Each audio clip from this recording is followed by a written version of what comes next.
Domenica 13 febbraio, Sante Fosca e Maura.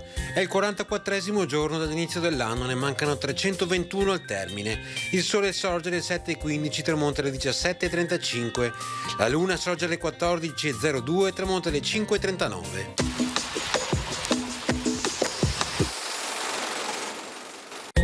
A Venezia viene proclamata la quarta crociata. Il doge Enrico Dandolo prende il comando della flotta veneziana che dovrebbe trasportare i crociati in Terra Santa. Invece, per saldare il debito che gli stessi hanno con i veneziani, prima conquista Zara per conto della Repubblica e quindi Costantinopoli.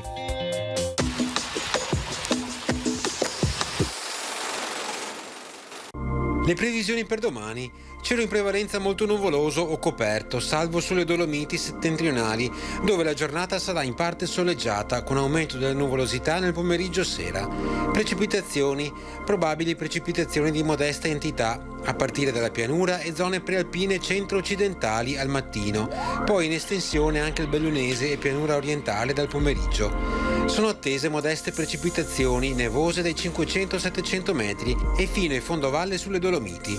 Temperature minime in aumento, massime in calo in pianura e prealpi, stabili sulle Dolomiti.